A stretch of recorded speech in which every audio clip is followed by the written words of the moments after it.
तो दोस्तों आज हो गया 12 फरवरी 2022 बिहार समेत देश दुनिया की बड़ी होता समाचार लिखे हैं सिर्फ आपके लिए। चलिए फटाफट खबर शुरू करते हैं। उससे पहले चैनल को अब तक सब्सक्राइब ना किया हो तो फटाफट चैनल को सब्सक्राइब कर दें, लाइक कर दें, शेयर कर दें ताकि इसी तरह की खबर आप हर रोज देख सके। चलिए शुरू करते हैं आज की पहली बड़ी खबर। सुप्रीम कोर्ट ने दिसंबर 2019 में संशोधित नागरिकता कानून के खिलाफ कथित तौर पर आंदोलन कर रहे लोगों को वसूली के नोटिस भेजे जाने पर उत्तर प्रदेश सरकार को फटकार लगाई है।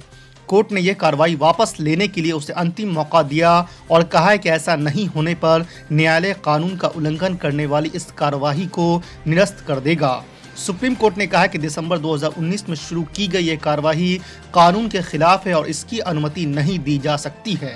उत्तराखंड के मुख्यमंत्री पुष्कर सिंह धामी ने कहा है कि भाजपा के कराए गए विकास कार्य कांग्रेस के पतन के लिए काफी है। उन्होंने दावा किया है कि उधम सिंह नगर जिले के सभी विधानसभा सीटों पर भाजपा के प्रत्याशी जीत दर्ज करेंगे। उनका कहना है कि हम 60 सीटें लेकर पूर्ण बहुमत की सरकार बनाने जा रहे हैं।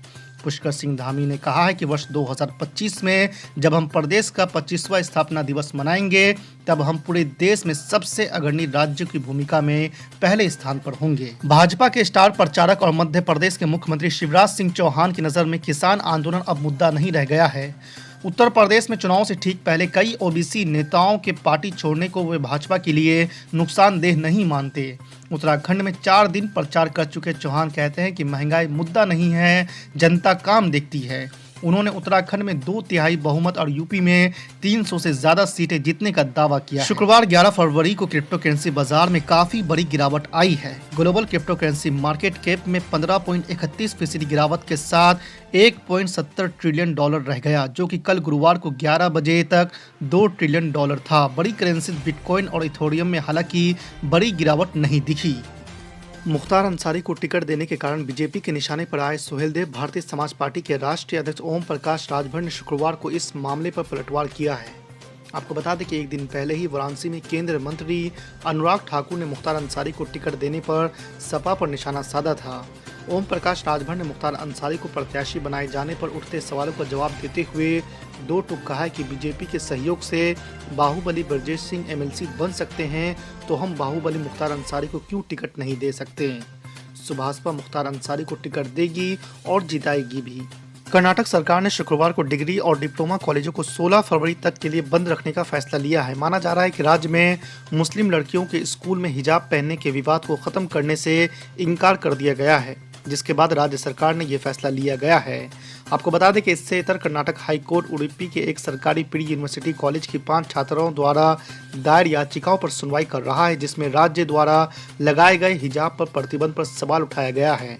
इससे पहले 8 फरवरी को मुख्यमंत्री बसवराज बोम्मई ने राज्य के सभी हाई स्कूल और कॉलेजों को 3 दिनों के लिए बंद करने की घोषणा की थी। शुक्रवार को कॉलेज बंद रखने की अवधि 16 फरवरी तक बढ़ा दी गई है। पीडीपी प्रमुख महबूबा मुफ्ती ने केंद्रीय मंत्री अजय मिश्रा टेनी के बेटे आशीष की जमानत पर कटाक्ष किया है। उन्होंने शुक्रवार को कहा कि उनकी पार्टी की युवा शाखा के नेता वहीद पारा सहित कई लोग कथित झूठे आरोप में जेल में है, लेकिन किसानों को वाहन से कुचलने वाला एक केंद्रीय मंत्री का बेटा खुला घूम रहा है। आपको बता दें कि जम्मू कश्मीर के पूर्व मुख्यमंत्री महबूबा मुफ्ती ने केंद्रीय मंत्री अजय मिश्रा के बेटे आशीष मिश्रा को लखीमपुर खीरी मामले में इलाहाबाद उच्च न्यायालय से जमानत मिलने पर अपनी बात रखी। राजधानी दिल्ली में कोरोना की तीसरी लहर लगातार कमजोर पड़ रही है। तीसरी कोरोना लहर की शुरुआत के बाद शुक्रवार को पहली बार दिल्ली में एक दिन में 1000 से कम कोरोना के मामले सामने आए हैं। बीते 24 घंटे में दिल्ली में 977 नए केस सामने आए हैं, जबकि कोरोना संक्रमण दर 1.73% हो गई है।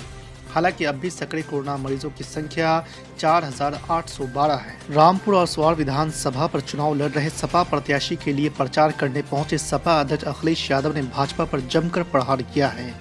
आपको बता दें कि रामपुर में जनता को संबोधित करते हुए आजम खां पर दर्ज मुकदमों को लेकर भी कई दलीलें दी गई। समाजवादी पार्टी के राष्ट्रीय अध्यक्ष और पूर्व मुख्यमंत्री अखिलेश यादव ने भाजपा पर निशाना साधते हुए कहा है कि लखीमपुर खीरी मामले में किसानों को कुचलने वाले केंद्रीय गृह राज्य मंत्री के बेटे की जमानत मंजूर हो गई, लेकिन हमारे सांसद आजम खां भैंस चोरी, बकरी चोरी और किताब चोरी के झूठे मुकदमों में आज भी जेल में बंद है। अखिलेश यादव इस दौरान सीएम योगी आदित्यनाथ पर भी हमलावर होते नजर आए। मुख्यमंत्री योगी आदित्यनाथ ने शुक्रवार को कहा है कि भाजपा सरकार एक हाथ में विकास रखती है जबकि दूसरे में बुलडोजर। उन्होंने दावा किया कि राज्य में महिलाएं सुरक्षित महसूस कर रही है। आपको बता दें कि मुख्यमंत्री योगी आदित्यनाथ ने समाजवादी पार्टी का मजाक उड़ाते हुए कहा है कि जब समाजवादी पार्टी सत्ता में थी तो उसने कब्रिस्तान की 4 दीवारी बनाकर विकास किया था। आपको बता दें कि मुख्यमंत्री योगी आदित्यनाथ ने कहा है कि भाजपा सरकार एक हाथ में विकास रखती है जबकि दूसरे पर बुलडोजर। इस बुलडोजर का इस्तेमाल माफिया को भगाने के लिए किया जाता है। एमआईएम प्रमुख असदुद्दीन ओवैसी ने Z+ सुरक्षा से इनकार करने का मामला फिर से उठाया है। ओवैसी ने कहा कि उन्होंने गृह मंत्रालय की ओर से दी गई Z+ सुरक्षा से इसलिए इनकार किया क्योंकि अगर इस देश में मुस्कान जैसी मुस्लिम लड़कियों को खतरा है तो असदुद्दीन ओवैसी भी खतरे में हैं। आपको बता दें कि असदुद्दीन ओवैसी की कार पर उत्तर प्रदेश में चुनाव प्रचार के दौरान गोली चलाई गई थी, जिसके बाद असदुद्दीन ओवैसी को गृह मंत्रालय ने Z+ सुरक्षा दी थी जिसे उन्होंने लेने से इनकार कर दिया है। तीसरी मर्तबा पार्लियामेंट में आज ट्रिपल तलाक का बिल समाजवादी का कोई MP बोला, अगर बोला तो क्या बोला देख लो, YouTube पर है। क्यों नहीं बोले? आप तो कौम के नाम पर वोट लिए थे ना, आप तो कौम को जज्बात में लाकर वोट लिए थे, तो कौम के बारे में क्यों नहीं बोला गया? आपने कौम कौम कौम कर दिया और आप भूल गए। जुलाई 2019 में अमित शाह मोदी ने पार्लियामेंट में कानून लाया UAPA। उस कानून में अगर किसी को गिरफ्तार किया जाता है तो उसको जेल में 120 दिन जेल में रखा जा सकता है, डिटेंशन में। उस कानून में यह गुंजाइश है कि दिल्ली में एक इंस्पेक्टर बैठकर कुंदरकी के किसी भी नौजवान को टेररिस्ट घोषित कर देता है। 5 MLA थे ना, 3 मुसलमान, एक पिताजी एक बेटे। उस कानून की तारीफ कौन की है मालूम आपको? पूछो इन लोगों से। समाजवादी पार्टी उस कानून की तारीफ की थी। कहां गया कौम के नाम पर भीख मांगकर वोट मांगने वालों? उस कानून के तहत आज दिल्ली के जेल में बच्चे सड़ रहे हैं। उस कानून के तहत देश की जेलों में नौजवानों को 3-3 साल से बेल नहीं हो रही है। सपा ने तारीफ की, बसपा ने तारीफ की, कांग्रेस ने तारीफ की। 5 इनके MP खड़े हो गए मोदी अमित शाह के साथ और 2 MP मंजलिस के खड़े हो गए, मुखालिफत में खड़े हो गए। हमने और उस कानून के खिलाफ वोट नहीं दिया। मैंने तरमीमात पेश किए, मैंने पार्लियामेंट में खड़े होकर तकरीर किया और कहा कि इस कानून का इस्तेमाल मुसलमान, दलित, आदिवासियों पर होगा। मैंने उस कानून के खिलाफ कांग्रेसियों, समाजवादी से कहा कि एक दिन तुम लोग जब जेल में जाओगे तुमको तकलीफ मालूम होगी, जेल की तकलीफ क्या होगी। जब कहा गई कौम की मोहब्बत, जब नहीं नजर